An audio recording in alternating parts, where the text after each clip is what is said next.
Hello and welcome to the RPG Academy podcast. I am Michael, and I'm here tonight with a very special guest co-host, Nick, also known lovingly around here as Vocal Glitter, who has been MIA from the podcast for way too long, making his triumphant return. Nick, welcome back to the show. Thanks, Mike, for having me. I've been busy. Second kid now, so two boys just like you. He's the youngest is 9 months, so he's been keeping us up, teething and everything. So, yeah, but I'm glad to be back. I still make time to play games. Right now, it's really just Friday nights with a couple guys I work with, and we don't get anything into too heavy though. So the intention is to always come back at some point, but when life doesn't get in the way, I know scheduling on Tuesdays for you is always the weekly wrangling of the cats. It's so again, not to talk ill of the other members, but it seems like every week around Monday, I'm like, is anyone coming over tomorrow? Like, we all know that we're supposed to communicate if we are, but it seems like I'm still having to hunt people down every week. But we're going to talk about... I mean, I can't talk. It's life, Absolutely. Life gets in the way. Absolutely. Yeah. So tonight we're going to talk a lot more. Actually, we're going to talk almost completely about board games. I'm a big RPGer, obviously the podcast, the RPG Academy, but I've gotten more and more into board games, particularly since the podcast, the shelf, which this is actually the RP shelf, but there's a lot of board games over there, and there's a lot of board games over there. So I've found that I'm starting to enjoy them more, getting into them more, and sometimes it's just easier. It's easier to get a board game to the table than an RPG most of the time. And you're kind of our board game expert, even though, again, you haven't been part of the show for a while, unfortunately. You've kind of been our resource.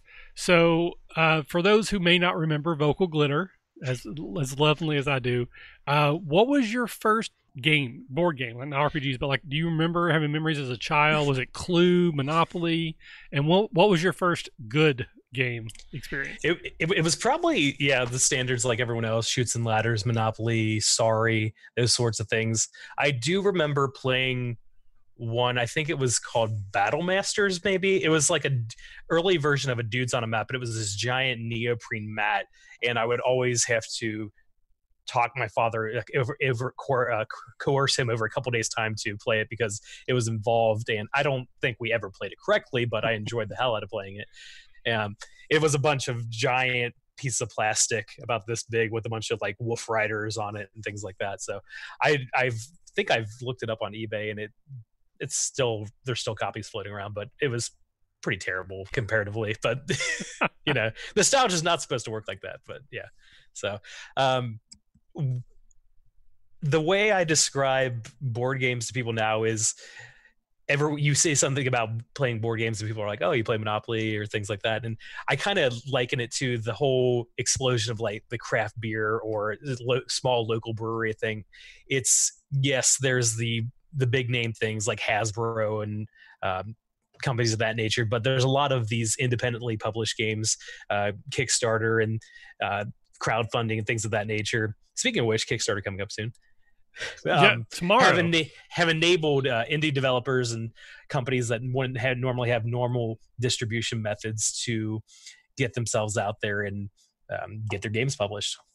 Yeah, I think we talked about that before with RPGs, but Kickstarter has been a game changer for RPGs and board games. It's just it's good and bad. I think more good than bad, but they're, just like anything else, there's always going to be outliers, people, whether intentionally or not, taking advantage of the system. There's horror stories of large Kickstarters that fund and then no one ever gets anything, never hear from the creator. And I want to give them benefit of the doubt. Maybe life just got in the way. They had the best of intentions, but still it happens. So we want to talk a little bit about our faculty meeting again. So this is tomorrow. Myself, you, some other of the members of the podcast are driving up to Michigan. We do a yearly. Basically, it's a gaming weekend for those of us that are in the podcast, as well as people who are in the network, which no longer exists, but we still like those people. There's like all the redemption people are in Michigan.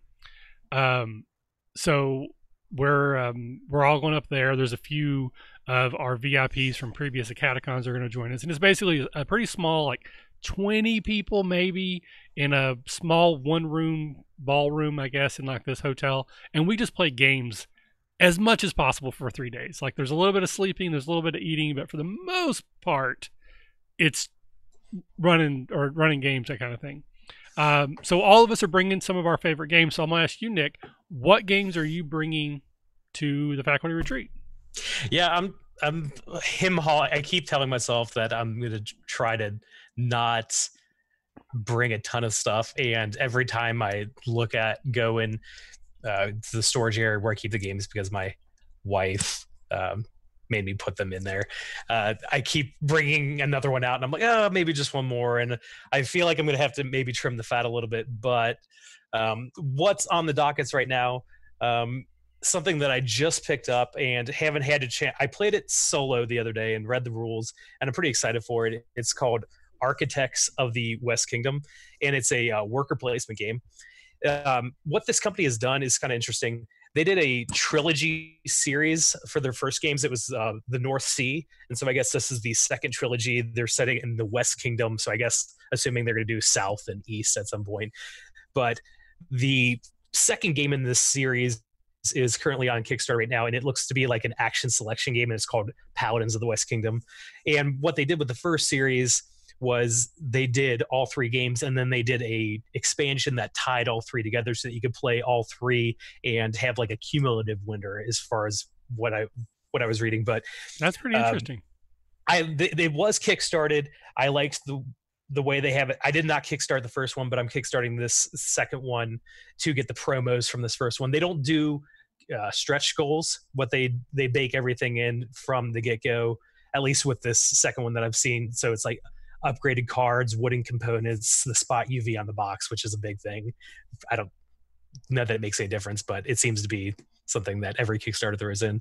So I'm excited to bust this out. It plays 1 to 5, I believe. Yes, 1 to 5. And not every worker placement isn't everyone's cup of tea, but this has a little bit more interaction than some of them. I don't know if you're familiar. I think you've played Lords of Waterdeep, which is the D&D themed. I played it on the app.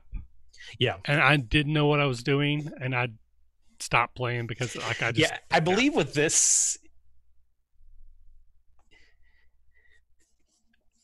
Yeah, everyone has 25 workers in this, and there's different areas that you can allot to.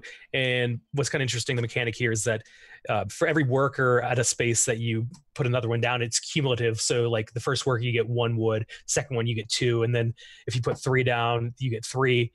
And what people can do, if you have somebody getting greedy or you think they're getting too much, you can go to the town center and get a mob of townspeople together and arrest them. And you bring them to your board. And from your board, they can't place those workers anymore. But then the person that has those other people's workers on their board, they can sell them off for a gold apiece to a silver apiece to the jail. So then from the jail, you can rescue your guys back. But there's this kind of like self-policing sort of thing. So you can kind of keep people from getting ahead. And there's a couple multiple ways to victory. It seems pretty interesting, though. The theme's pretty interesting. So right. I'm excited to play that one a little bit more. So I wanted to say hello to Short Man Ian 444, who's jumped into the chat with us. He's one of our patrons and hangs out with us a lot. Comes to a catacon, so nice to have you here with us. For anyone who is listening, because it looks like we have a couple more people maybe haven't said hello yet. Do you have any questions? Nick knows a lot about board games. I will pretend like I do and try to answer questions as well. But if you have any games or any topics you want us to kind of touch on, feel free to put them in the chat. We'll do our best. So as for me, one of the games that I am interested in bringing is the Conan game by Monolith. And I have a weird relationship with this game. I played it a couple times. It seems fun.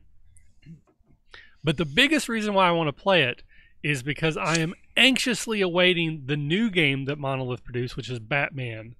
Gotham City Chronicles, which is, from what I understand, could literally be in a truck right now on its way to my house. I was really hoping it would show up before the retreat, but it's not going to happen. It uses the same mechanics as the Conan game. It's just updated and revised and that kind of thing. So I'm kind of wanting to play this game a bunch to really get good at the rules so that I can jump into Batman right away, because I am so excited about that game. So it's a a minis tactical game, which I'm generally against. Yeah. But I really like this version. The way the system works is it's asymmetrical, 1 versus 4. Excuse me. Okay, so one versus all. Yeah. Yeah, Setup. so one person is the overlord, and they have their overlord tablet, and it has a bunch of cards, little tiles, and the tiles correspond to units on the board. In some cases, it could be like one big, monster type creature, or it could be 3 henchman type creatures or people, whatever. And then each card, it's what's called the river, so it's laid out in a line. The one on the far left only costs 1 to activate. The far right goes up to like 8. But as you activate them, you move them down. So you pick it up out of the 2 spot, drop it into 8, and then you slide them back together. So over time, they're all going to cycle to get cheaper. You have a limited amount of resources you can spend to activate your units. You basically try to kill the heroes, and each mission has its own objective. Sometimes it's just to live, sometimes it's to get from point A to point B, sometimes it's to get like rescue someone, so you got to get to point A, rescue them, and get them back to point B, whatever the case may be. But it's I don't know, I don't know, it just struck me in a way that like games like Descent, which I'm on the record I was just going to bring that up. hating. I was going to say, Michael, this sounds awfully. It does sound a lot similar like Descent, but for some reason, I like this version. I don't know. Maybe I should try Descent again, but I swore I never would. But I do still like the game. And then in addition, I've just very recently started painting minis, which is something I've never done because I never played with minis hardly anyways, and I have no artistic talent whatsoever. So I can remember, like, one of the first games we ever played was Hero Quest, and I still have the little figures from that game. Yes. And I tried to paint those when I was like 12. I mean, they are awful. It literally, if I just dunked them in paint and threw them against the wall to dry, they would look better than they look. But I decided I want to try it, so I bought like the Army Painter starter thing, and I've been messing around, and they're not great by any stretch of the imagination, but they look okay, especially from the table. Like when you're looking at them 3 feet away, they're going to look great. But the only reason I'm painting them is because I want to get practice for the Batman ones, because I really want those to be painted. So Conan is like my step up to what I'm actually trying to get to, which is this Batman game. It's your practice child. Exactly. I mean, if those don't work out great, I'm not going to be too upset. Yeah. Because honestly, once Batman gets here, I probably will never play that one again because I'm going to play the Batman one instead. Yeah, the Conan one, if I'm correct, I believe that one was Kickstarter. I have some thoughts about minis games and Kickstarter in general, and it kind of goes back to, I didn't get burned. I've been pretty lucky. All my Kickstarters have been fulfilled. The issue with me is some of them just don't turn out the way that you expect them to. One of my, not, I wouldn't say biggest regret, but one that I spent a lot of money on because I was kind of at the base level, and then my friend was like, "Oh, you got to go in for the higher tier," and I spent $150, I believe, not including shipping, for the Ninja Turtles board game. And I've played it like once or twice, and it's a 1 versus many. And I have this weird sort of relationship with the 1 versus many. It's invariably, with the way it works with me, is the person that knows the game or owns it ends up playing the bad guy, and it just feels like you end up beating up on your friends. Like if you win, it's like, oh, hey, I won, but it seems like everyone had a shit time because I won, but nobody really enjoyed it, and it just feels like you're being mean, and it's like that's the whole point of it. And I'm like, yeah, I don't really get. And it's like they win, I'm like, oh yeah, great, thanks. Yeah, they beat me up. Like, good job, guys. I much prefer cooperative games. Like by far, 9 out of 10 times I play a game, I would prefer it to be cooperative. Partly for that reason is I don't like there to be a winner and loser when I'm playing the games. But for whatever reason, this game has attached to me and sparked an interest that is surprising to me. In fact, but hey, and I don't want to hear you spend $150. Woe is you. You don't even want to know what I dropped in this Batman game. It is not good. I saw the Batman game on Kickstarter, and I know it was getting some buzz on both sides of the fence about all the different pledges and add-ons and stuff. Yeah. Again, I'm not part of game development, but it seems a little weird that they come out with the base game, and then it's like, oh well, there's like 3 add-on expansions, and it's like, I understand at some point there's X amount of content in a box, but it's like at what point do they break it down and it becomes this add-on piece versus in the base? Or I don't know. Some of it just seems exploitive. It really gets in on that fear, FOMO, or fear of missing out. Like, oh, if you don't back it now, it's not going to be available, or there's these Kickstarter exclusives, and it really just it's kind of manipulative in a way.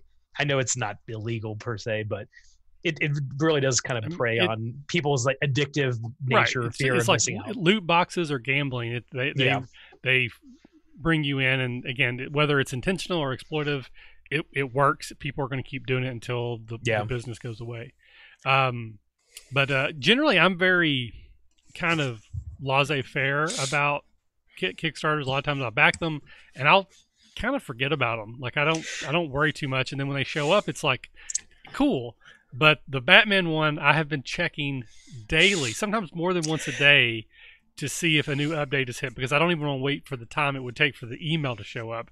And then I have an RPG one that is really overdue, like way overdue. Supposedly it should be here any day as well, but we keep asking for updates, and then they're like, "Oh, the update's coming," but it hasn't. So that's a little frustrating. Worst Kickstarter I was involved in, I backed one that I thought my wife would like. It was, I don't know if you're familiar with Hank and Green and his brother. I can't remember. They do something called Vlog Brothers, and they did a game called Wizard School. And I was like, okay, it's kind of like Harry Potter-esque, and it's like these guys that she likes.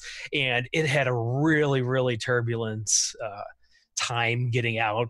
They had delay after delay. I think they bit off more they can chew with this. It was something they hadn't really done before. They were really involved in media and doing YouTube videos. And the one guy's a writer. He wrote Fault in the Stars. I don't know. You're probably familiar with that one. Yeah, I know of it. Yeah, but it came out and it was like the rule book was crap. The game was just not good.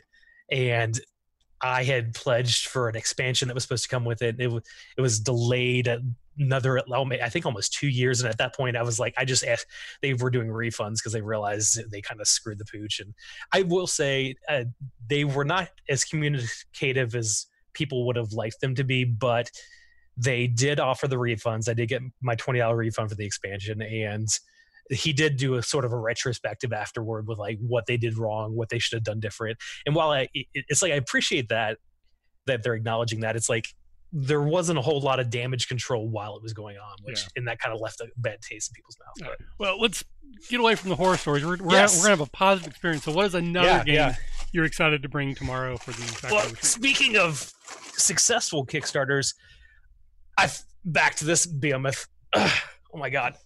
Oh my god. Yes. I don't know if you're familiar with this game. Ended up it's the number one ranked game on Board Game Geek, and it's been for a little while now. It's a dungeon crawler called Gloomhaven. It's a legacy style game. There's 6 starting classes, and you pick one of them. It's not Descent, Michael. I know. I see that. I see that. It's more of a almost like a Euro wrapped in a minis game. There are minis in it, but the legacy style comes in. You do a scenario, and they're linked together depending on how you beat one scenario, or you do one, it might lock off another one. There's 90 scenarios in the base box. There's a fan-made expansion coming out that the guy Isaac Childress has sort of helped with. He did a second Kickstarter for the reprinting, and I picked up some better quality components in that, which I haven't even really messed with. The issue I have with it, and this is not indicative of the quality of the game whatsoever, it's just keeping the same group of people as like in playing an RPG. The action itself is really kind of like a puzzle. It's got this kind of timed element to it because you've got a deck. Say you start off, you pick your skill cards, and on every card you have a movement ability and like an attack ability. You have a top and a bottom, and every turn you lay down 2 cards, and you're taking the top action of one and the bottom of the other, and that gives you your initiative on that card too. So you might want to go later in the round. It's co-op, you're working together, but it's supposed to be like you're in the heat of battle. Like you can't tell like, oh, I'm going to go first, you go second, this sort of thing. It's you're picking these two cards, and you got to kind of figure like what you can kind of say what you're going to do, but you can't really just math it out. But and you can rest to get cards back, but you only get one card back out of the two. So there's this like, you're going, if you don't keep moving and pushing, you can't just stand at a door and let monsters kind of like filter through and pick them off one by one. You've got to keep pushing. And then the character classes are pretty unique. There's the healer archetype a little bit, but it really doesn't rely on that whole sort of like MMO holy trinity of the tank, damage dealer, healer as much as some other games. And what's interesting is you'll make these permanent decisions like you might have getting a global achievement after having run a mission, and then it unlocks new items in the town shop, or you level up and you can add new skills to your character that you can buy, or you can buy permanent upgrades to there's no dice in the game. Everything's based off a deck. So there's a modifier deck that gives you plus or misses or minuses on your turn. And so you can take the crap cards out of that and make yourself more efficient that way. And then there's also, I believe, something around like 10 character classes to unlock. So eventually you have your own personal like goal that your character is working towards. And once they hit that goal, they go into retirement, and you can then unlock another character class or start one of the other 6 starting ones. And it's got this kind of cool unlocking pieces to it. I've only played through about 7 or 8 scenarios with the same group, and it's, if you start playing again, you start over with the starting scenarios, but I haven't unlocked any of the character classes, but there's quite a few to look forward to. So the thing about those games, it's very much like how I feel about role-playing games these days. I'm much more likely to get a one-shot together than I am start a whole campaign. It's just because the campaigns are just destined to fall apart, which is one reason why we don't have any actual play campaigns on the show right now. We can't keep a campaign going. So while that game sounds cool, and I love the fact that they built in so much content, for most people, they're never going to see 80% of that. No. And honestly, it was a steal. Like, what would you think this would retail for? Just like, I know you haven't seen what's in there, but like, well, just based on my recent experience, I would say $200. Yeah, it was $70, I believe, in the original Kickstarter. So, I mean, I don't think he made a loss on it, but I don't think he was making money either. It was, I think when it was Kickstarted again, I think it was closer to 100. It retails for around 130, which I still think is a steal for the amount in there. But then again, if you're going to sit here and math out how many people are playing it versus how many plays and this and that, oh yeah, I buy more games than I get around to playing, which is just like with video games or anything else. I find that whole irony of, it's like when you're a kid, you don't have the funds, but you have the time. And then when you're an adult, you have the time, or you have the money, but not the time. Right. And it's like, if only, so sort of thing. So Shortman Ian was asking, is there a Roll20 equivalent for board games? Like some place where you can get online and play online with your friends? I know there's a tabletop simulator. Yes, there's Tabletop Simulator, and Tabletopia, I believe, is another sort of equivalent. And I've never used either of them, so I have no idea how they function. I've heard of them. They're more like the ones that I've seen that aren't just a single game on an app, are more like sandbox style, where it's sort of like, game board arena, and Vassal also. Shadzar said those all. I've used Vassal a few times. That one's not as like graphically intense as some of the other ones, but a lot of times when you see those sort of like things that allow you to play multiple games, sometimes there's getting the rights for them to the games to put the art assets in there, and then a lot of times you've really got to know the rules, because it's not going to stop you from doing things. Like, I know in Tabletop Simulator, I think you can literally like flip the table like and mess with pieces and stuff like that. I think you can turn that off. I'm not overly familiar with it, but yeah. So all right, and Shadzo says on Roll20 you can play board games, but you have to add the art and roll the dice. You have to, I guess, meet it halfway. So one of the things that I am bringing, one, I'm bringing Hanabi, of course. Anyone who's ever listened knows that Hanabi is my favorite game. I absolutely love it. It is the best game ever invented, period, the end. But there's a new game that I recently played. Rocky, who's now is kind it of the our Mind? Well, it's the mind, yes, which we Yes. did play it on our show. So if anybody, we have at least one YouTube video floating around where we played it. It's again much like Hanabi. It's super simple to the point where it's almost like someone got paid to make this game, but at the same time, it's a lot of fun. So Yeah. good job. So essentially, there's 100 cards. They go from 1 to 100, just numerical, and you deal out the cards at level 1. Everyone gets 1 card. At level 5, everyone gets 5 cards, so on and so forth. Your ultimate goal is to get to the highest level. What that is based on how many players, so it's different for 2 players than it is for 6 players or whatever. And all you do is try to lay the cards down in the correct numerical order, so 1, then 2, then 3, and so forth and so forth. But you're not allowed to talk about what your cards are, and it's the the theme of the game or whatever is that it's about, you're supposed to read people's minds and you get connected in this mind meld. So I know you have an 18, so I'm going to wait until you play your 18 before I play my 19.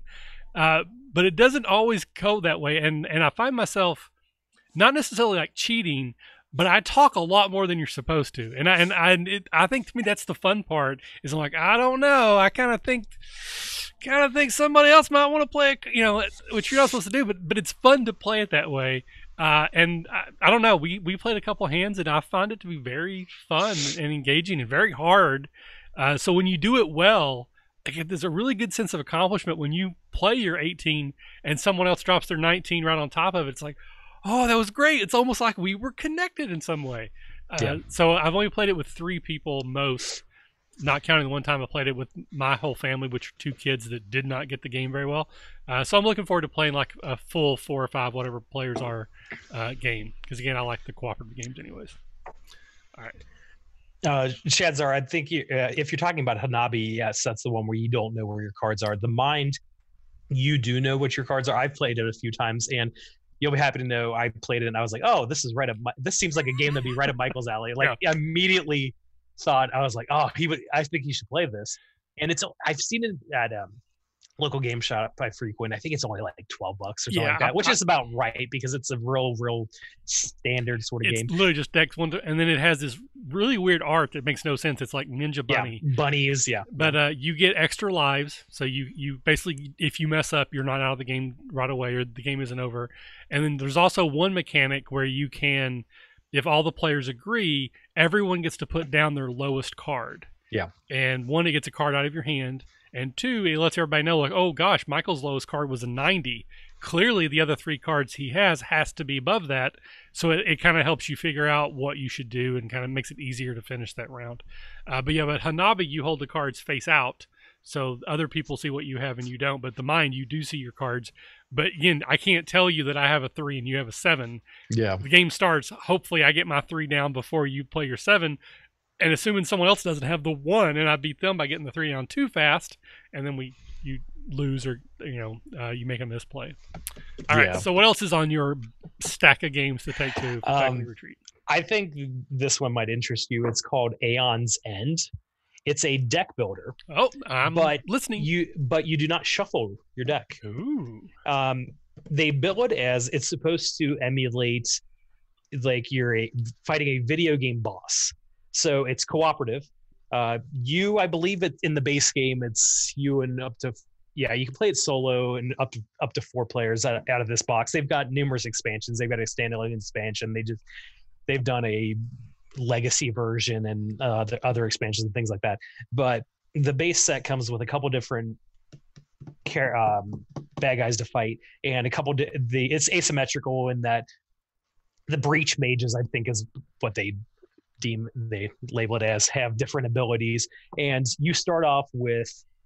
So it's a little bit more puzzly. It gives you some choices between rounds. You have a starting hand, and it's what it is.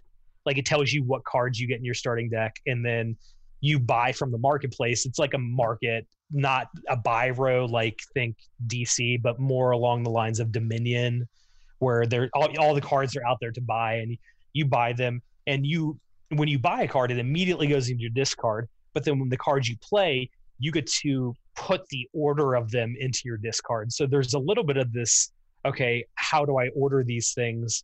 because you have a pretty good amount of control of how they're going into your discard, and then when you flip them over from your discard to your draw, you don't shuffle them. So there part of it is sort of the resource of managing the cards that and how they're going into your discard, so that you can get these combos on later turns, because you have to prep spells in your breaches that you have, and you spend money to open. You'll start off with one breach or two. It's variable depending on what mage you're playing, but you open up to 4, and depending, certain breach slots give you maybe higher damage or things that make the spells more powerful, and you have to prep the spell in that area, and then it goes off the start of your next turn, and you get to choose the order in which people take the turn. So, or I'm sorry, you flip and there's a deck of cards like 1 through 4, and so it's like, okay, I'm player 1, Zach's player 2, Michael's player 3, and so your card comes up, but then there's also a wild card. So it's like, okay, well, who's got the most prep spells, or what do we need to do healing this turn? So there's a little bit of preparation to it, just like with any other co-op. You can have the alpha player sort of thing going on, but I like to sort of assume that, not that there's hidden knowledge, but it's like, okay, yeah, we can math this out and talk this out, but at the end of the day, like, we got to let this person take their turn too. Like, we can't force them. But I like the artwork. I think the deck building is different enough to warrant a spot in my collection, and I think it does it accomplishes what it sets out to do, and it does kind of feel like you're fighting this big bad sort of thing. So very cool. Yeah, deck building is one of my favorite types of games. Obviously Marvel Legendary, which I get isn't a very complex mechanical system, and a lot of people think it's not that great. I love it, absolutely love it, but it's partly because it's superheroes. I love superheroes, and I have literally every single card. I even bought like the store kits that they get when they hold tournaments, so I have like certain foil cards, and I have special mats for it. It's crazy. I love that game.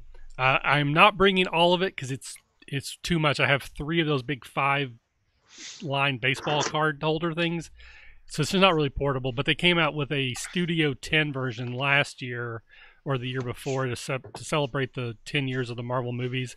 So it's basically like the MCU version, and rather than art, it has images from the movie. So you have Chris Evans as Captain America, and Scarlett Johansson as Black Widow.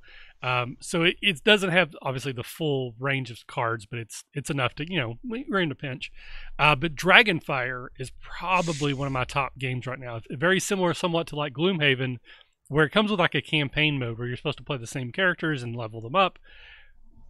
But you never seem to get that far. So it seems like every time you play, you're kind of starting over. I think Brad's just a tad salty with me because we got that game, really liked it. So we started playing it here at the house, like on our Tuesday night games.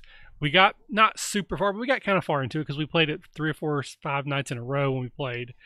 And then a couple of our YouTube videos of that playing got many more hits than we normally get, which, like, we're a tiny show. We get 400 views on a video. I'm doing backflips, and some of those we're getting 500 and 600, 700 views. I was like, well, this Dragonfire thing is good for us, so let's start over and play all the way through the campaign, and we'll record ourselves playing each time. And every time Brad's like, milk that cow dry, not a horse. She'll milk a horse. Oh, I was like, every time Brad's like, I wish we could play with our other characters. So we all started, because want to play the wizard, but when we started over, we all changed. So none of us were playing the class that we particularly want to. And then, of course, we start having problems. We don't play all the time. So now it's been like 6 months in between the last time we played and the next time. So we're not even doing the videos correctly, and we're skipping around. But we're basically repeating the same ones we've already played before. But I'm taking it tomorrow because one of the people up there in Michigan, Kaylee, has not played it, and she's actually the one that got me into the game because she ran Shadowrun version before, which this is Dragonfire is based off of the original rule set. The original system, I think the Dragonfire is based off of, right? I think there's a name for the system, and I can't remember. Crossfire, maybe? Yeah, I think it is Crossfire. Okay. So the Shadowrun version, I don't like Shadowrun at all, but I loved that game. And so, like, when I found out just a few months later there's a D&D version, I was all in on it. But we're probably going to start over again. We're all going to pick new first level characters. We're going to play the first couple of sessions again. But it's a really fun game. It's a deck builder. It's basically D&D the card game, where Gloomhaven sounds a lot like D&D the dungeon crawl, Yeah. minis game.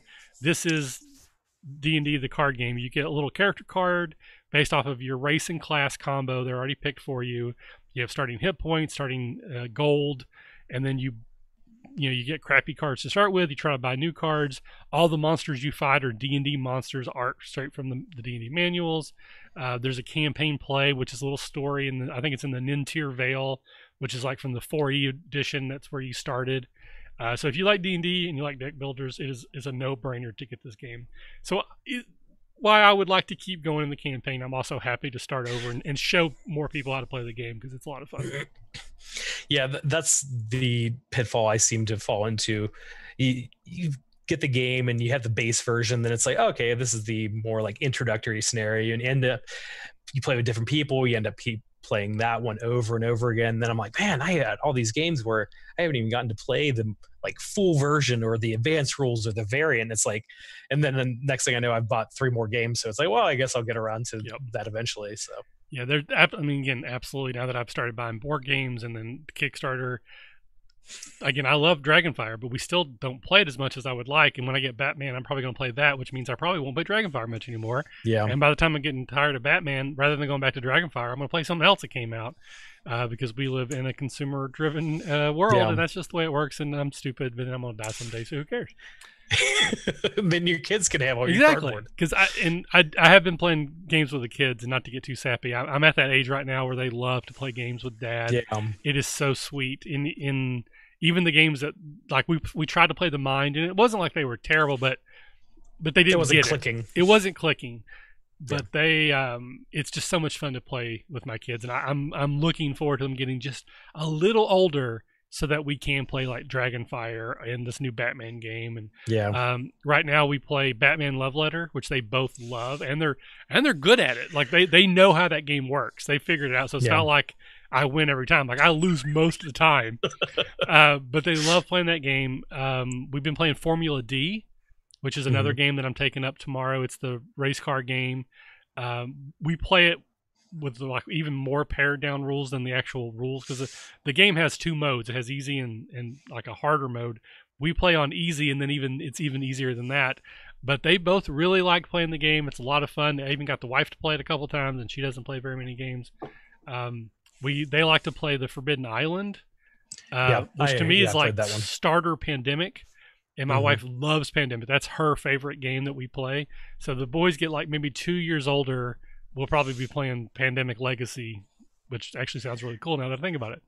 All right, so what else is on your list for the Faculty Retreat? Anything else? Yeah, just to say, that's sort of my goal too, is like I've got the 2 kids, and I've got a little bit longer to go than you, but since they're 3 and 9 months, 3 years old and 9 months, but eventually it's like I can coerce them into playing things, because right now I'm stuck playing Sneaky Snacky Squirrel and Hi-Ho Cheerio, which are basically the exact same game. So anyway, I went through that as well. I will say that the first game that I got for the boys that was actually kind of fun, I can't remember. It's like it's an animal stacking game. I think. Maybe.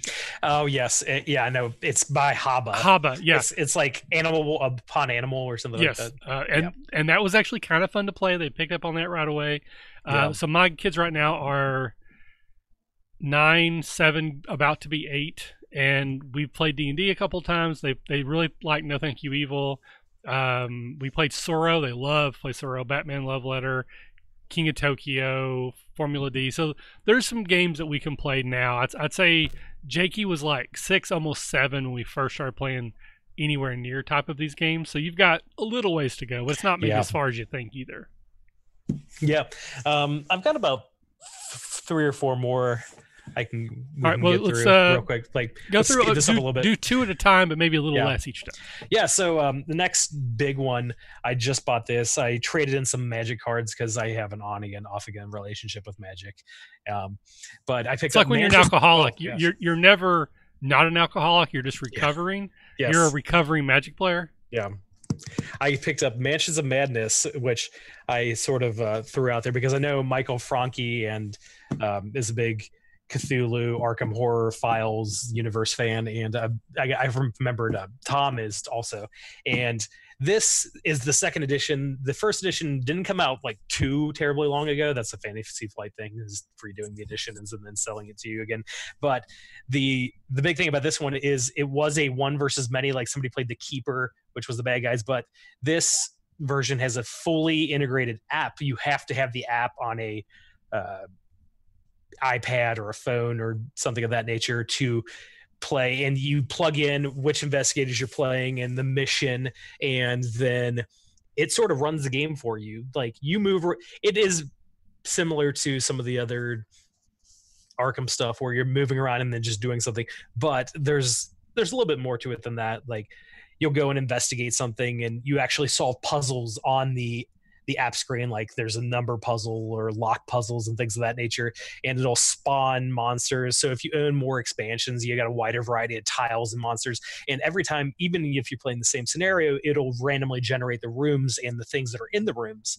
And one thing that happens I've only played it the one time, but we didn't move fast enough and find the key to the attic, and the portal had already opened. And apparently when my other friend had played it before, they had gotten up there earlier and it was easier to finish out the scenario. So it was kind of keeping track of how many turns we were taking and things like that. So it does change it up, and it's that you've got the tiles and you're moving around, but you don't know what's coming up because the app's generating this for you. So it kind of takes that whole known element away from you. And so there's a little bit more maybe not randomness to it, but surprise. Like you don't know what's going to happen next. And so how does that game compare to like Betrayal at House on the Hill? Because I thought they were very similar.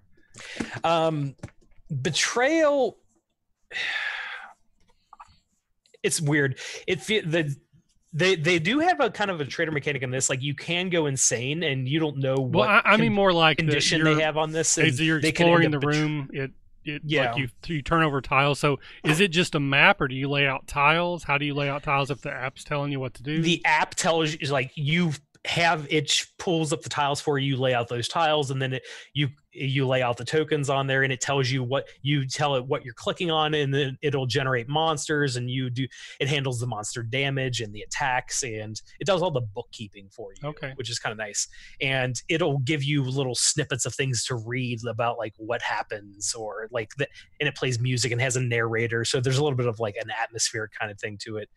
And it'll, like I said, like based on the pieces of evidence you have, it may go off on a completely different way than a time you've played it before, just based on, because you're telling it, feeding it information about what you've found and things like that, or it knows what you found because it's told you. So tells you to grab those cards and things like that. I'd definitely be interested in getting that to the table then. Yeah. All right. What's one more? Another one is Dice Throne. I picked up season 1 after it was on the Kickstarter. This one is a Yahtzee-esque style game. Think kind of like Magic the Gathering, but Yahtzee style. Like you pick a character, they're all play completely differently, and you roll to activate abilities on your character card, and you're dealing damage. And it's usually played as a 1-versus-1. There are multiplayer rules, but it gets a little kind of wonky. In the base set, there's a monk, a pyromancer, a paladin, a shadow thief, a berserker, and a moon elf. Not sure why that one chose to be the race class, but it's pretty light, but it's a fun little sort of game. Nothing real in depth, but it's a nice little dice chucker, and everybody knows Yahtzee rules, so sometimes the simplicity of the game is one of its pluses to me. So absolutely. So I'm bringing both Betrayal at House on the Hill and Betrayal at Baldur's Gate. Yeah. I've only played them a few times, but I do think they're fun. But the game I'm kind of hoping we can get to the table is I bought that The Thing at Outpost 31, which is the unlicensed The Thing board game. I love the movie The Thing, the Kurt Russell 1980-ish movie. Absolutely one of my favorite movies. It very much has inspired the types of stories I like, the games I run, Like there's definitely elements of the thing in almost every D&D game I run. So I'm kind of excited to play. I've heard it's okay. It's like an 8 out of 10, 7.5 out of 10. It's not great, but it's a game where like 8 people can play. You have the potential because no one has to be the thing, but everyone's going to think someone's the thing. Like that's the way the game works. Is you're supposed to figure out who is the thing, but none of you may be the thing. And the person who's playing the thing is going to try to get you to think it's someone else, so that you kill them, and then it gets to get away on the helicopter, and everyone loses, type of a thing. So Yeah, I'm type of a hoping that's thing. when we can get to the table. Yeah. Um, that does sound interesting. It sounds kind of a little bit like Dead of Winter to me, with that sort of like hidden betrayer sort of thing. Another one, I'm waffling on bringing this or not. It's super. It's not the easiest game to play, teach, but it's interesting. It's called Millennium Blades, and the the thing here is it's a game. It's a board game about a collectible card game. So like you play a person in this universe where there's this collectible card game called Millennium Blades, and you're at release night for this game, and it's very very meta-esque. It's got they literally heavy-handedly just references galore, anime, video games, things of that nature. They literally give you stacks of cash that you have to band together, so it's like you're flopping down fat stacks of cash. Fat stacks of cash. It's split into two major parts of the game. The first time is kind of like a real-time element thing, which kind of throws people because you're buying and selling cards. Like you can put cards on the aftermarket, so it's and there's a set like meta for the round. So it's like, oh well, these cards are worth more powerful now because that's the meta this time around, or these cards aren't worth as much. So like to give you an example, like they'll have boosters and promo cards and things of that nature. Like this one's like Pirates themed. They have a Final Fantasy VII theme one. They have a Mega Man themed one, Mario Brothers, things of that nature. It's very heavy-handed, and then you're buying and selling all these cards, and they're worth victory points. But you also do play in the second round a turn-based version of the game, and this is where I kind of felt like the game faltered a little bit. The beginning part is so heavy, it's like it kind of, I guess at some point has to let up a little bit, and you choose your cards from your hand to put them down in sort of this like tableau, and you go left to right, and you can knock people's cards out to keep them from scoring points, and it's all right. But after like how intense the first half is, it sort of just feels like it kind of limps to the finish line, so to speak. Just really intense setup. They stuff this box full of cards. This is just like half of them. Like there's just so much in this box, and it's kind of just the setup itself can be kind of overwhelming. So I like the idea of playing it, I think, more than I like setting it up and trying to teach it one of these things. Like, you have any idea how many more games I would play if someone came to my house and set up the game board and then took the game board apart for me? Yeah. So you just set Legendary up in a corner of your basement and just cover it with a tarp and never move it again. Yeah, which I do love Legendary, but that is the one thing I don't like. So that they came out with an app version, but it's not. Yeah, I know you were scrambling for that for years. Yeah, well, it's not themed Marvel because they don't have the license, so it's a generic fantasy version. It's the exact same rules, it's the exact same cards, but rather than Captain America, it's some fictional hero, but the mechanics are exactly the same. But I still don't like it as much, even though it's exactly the same. Yeah, still doesn't quite catch me like the actual MCU version is. But I do find I play it a lot at work just because it's still a fun game. I like the system, like the mechanics, so it's still something I play a lot. But still, again, I would throw a ridiculous amount of money at an actual Marvel licensed version of that game. Which seems like it should be a no-brainer. I don't know. I mean, I guess the license is expensive, but come on, man, just make it happen. Make me happy. Yeah. So a couple others. Oh yeah, 5 Minute Marvel. Speaking of Marvel, that's the one I'm bringing, which is a cooperative game. I think it's by Turbo Spin is the company that makes those. It's based off of the 5 Minute Dungeon. It's basically the Marvel license. So again, it can't be too expensive to get a license. They did it. And you pick a different character that you play. You're fighting against different MCU villains, Thanos being the toughest, and all the cards you have in your deck are color coded, like a strength attack, a jump, a movement. I think there's like a mental or attack. Some of the cards are double, so two fists for two strength, or they'll combo, so like a movement and a microchip, whatever. And then as you're fighting bad guys, so like you take a number of cards and you stack on top of the bad guy, and you flip over the card, and to defeat it, you have to match the symbols. So like a minion may need one strength, one movement, and it's a real time card game that you have a 5 minute timer, and you have to throw down your cards and try to match the needed symbols. But because it's happening in real time, it's very easy for someone to overplay. Like someone throws down one card that beats them, but you're already throwing down your card so now you've wasted a card. You only have so many. So it's like a resource game that how fast do I play my card versus do I want to waste it if I play it and don't need to? So everybody's always talking to each other. Like I got a strength. We need a shield. Who's got a shield?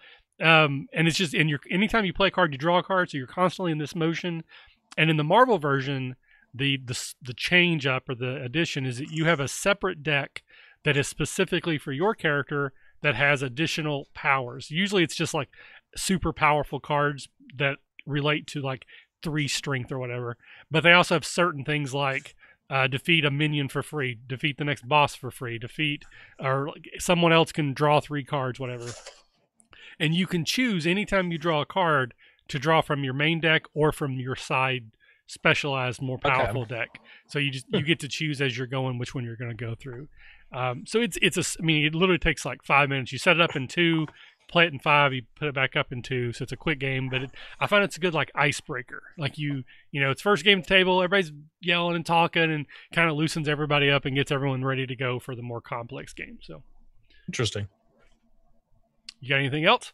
Yeah, the final one. This is one I think the first Kickstarter came out around the same time as Gloomhaven. I kind of really lucked out. Like both of these games really came through and hit on all wheels for me. This one, a lot different than Gloomhaven though, but equally overly produced. Just the component quality in this game is amazing. It's called Seventh Continent, and I don't know if you're probably familiar with the old Choose Your Own Adventure style books from like the 80s, 90s.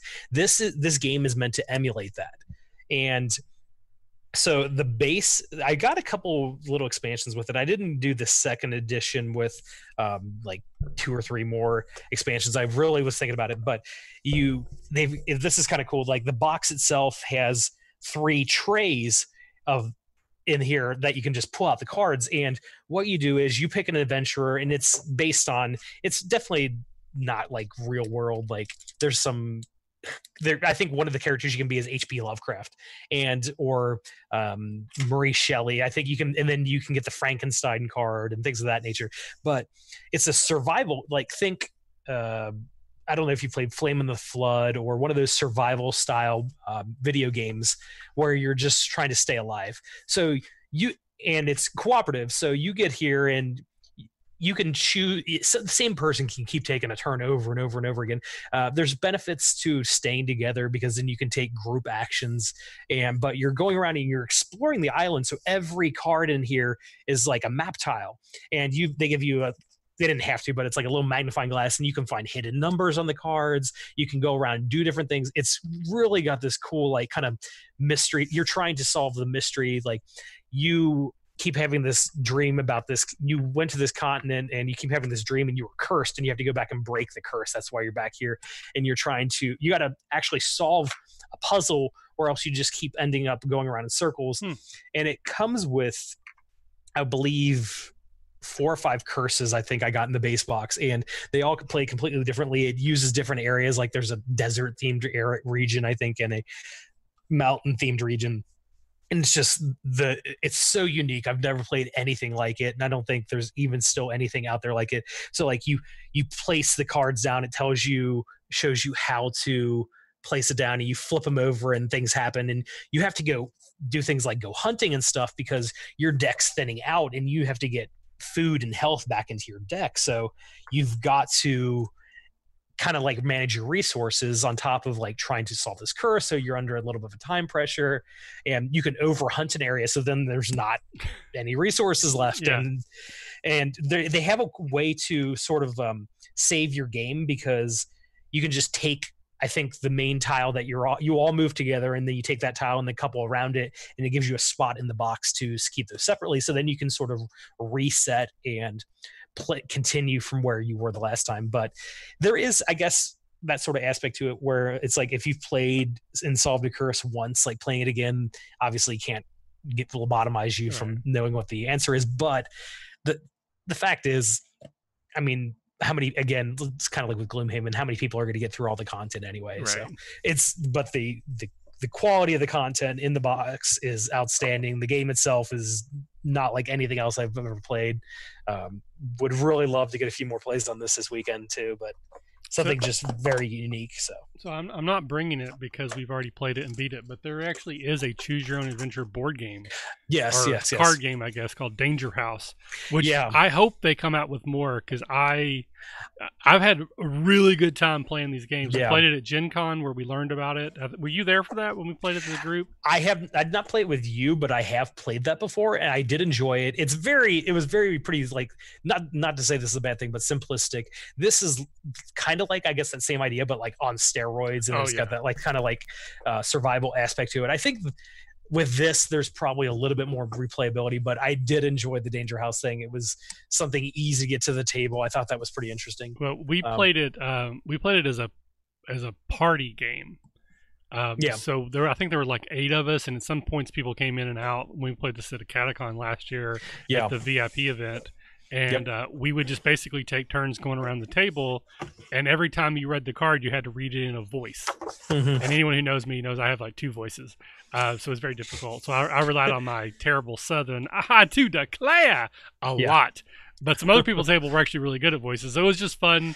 Everybody would, we would read the card out loud. We'd all listen, and when you had a choice of an action, we would all vote, and the majority would rule, and we would decide where to go and what to do.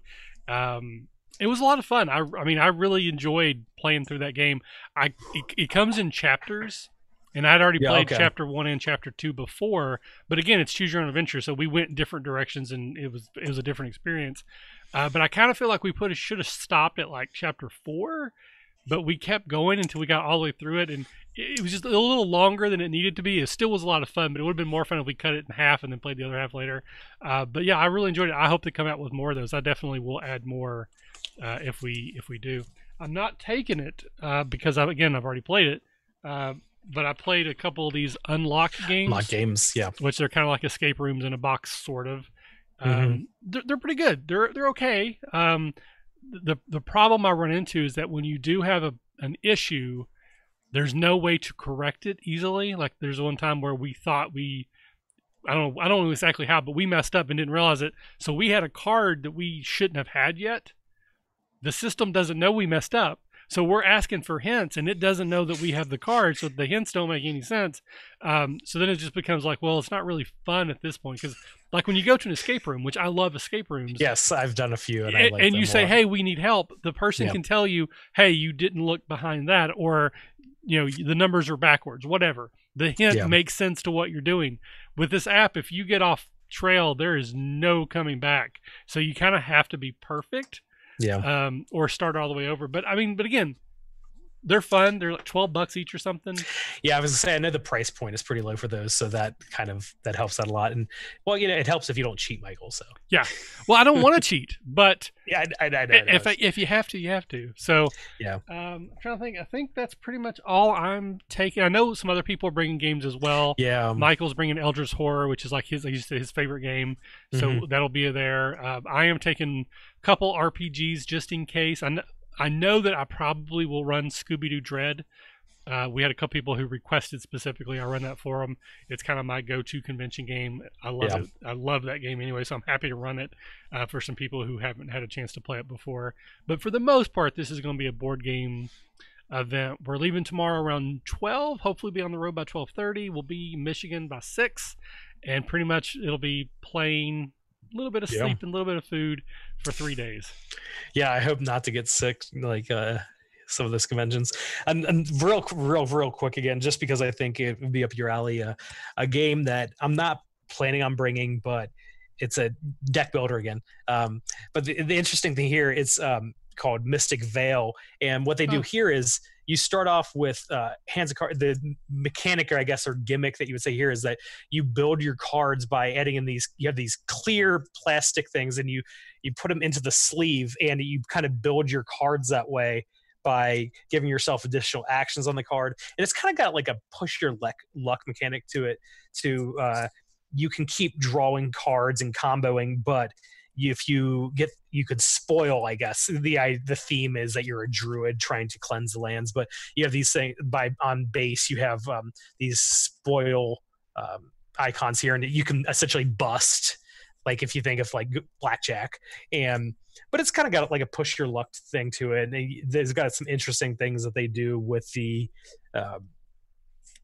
clear plastic cards. And the idea behind this, from what I understand, it's a kind of a proof of concept. The guy that designed this actually designed this mechanic for a larger game called Edge of Darkness, in that this kind of card building mechanic is a one piece in a larger game. So it was like, oh, hey, if we can do the proof of concept for this, we'll put money into the larger game. And I think that one did kickstart, and that one will be coming out. But it's just kind of an interesting system. Not the greatest thing I've ever played, but it's unique. So okay.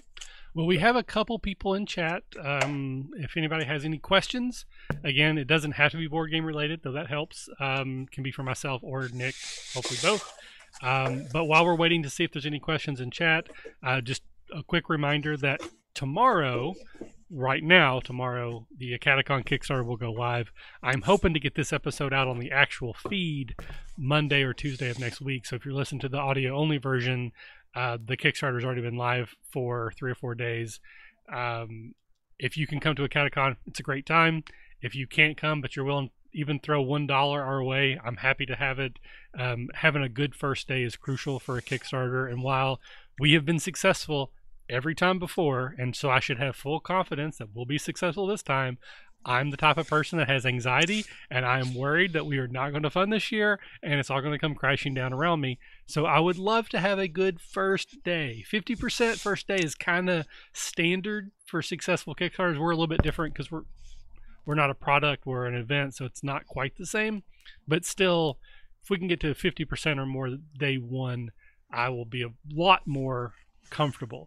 And what I have done, which will both be smart and stupid, is I have designed it intentionally that I'm going to hit the button right about the time that we're leaving. So I will not be able to interact or check the Kickstarter pretty much for 5 or 6 hours. So I'm hoping by the time we get to Michigan and I can log into my computer, we're already funded. I highly doubt it's going to be 5 or 6 hours so that you go without checking it. I'll have cell service. Please do fund on the first day so he doesn't have to have an anxiety attack the second or third day that we're up there. So. And then the other thing I would mention is I am bringing a laptop and a camera, and I'm bringing a voice recorder. I'm going to try to do some streaming, probably because the internet's going to suck there, but I'm going to try to record some content from here, whether it's just a couple people talking, maybe a board game. If I run Scooby-Doo Dread, we might try to record that. And anything that we are able to record will be for our patrons only. So we have a Patreon account set up. We have like 50, 60 people. Throw us a couple bucks every month. And we put out exclusive content just for those people. So if we get anything usable from this event, we're going to provide it to them. So for as little as $1 a month, you can join our Patreon and get access to a bunch of goodies like private episodes, monthly online games, me reviewing bad games and badly at it. So fun stuff. All right. Well, I didn't see any questions come in. Not a whole lot of people, but thank you to Shadzar, and thank you very much to Shortman Ian, who's one of our regulars, which I think Shadzar has been around for a while too. Appreciate you joining us. And for those listening in the future, thanks for listening there as well. Nick, if people want to try to find you, interact with you on Twitter or otherwise, where would they go? That would be at Crispy951, where I'm not very active, but am alive and will respond if provoked. So, but you should be Vocal Glitter. Yes. That's really, I know you're attached to Crispy, but Vocal Glitter is what you will always be known for me. Yeah. Awesome. And of course, I'm at the RPG Academy, pretty much anywhere and everywhere. If you search and find something, it's probably me. If you search and it's not me, let me know because that's a problem. So thank you. We'll do an awkward wave out and say goodbye to everyone. Bye bye. We'll be on the road tomorrow. By all two, Kickstarter. three people.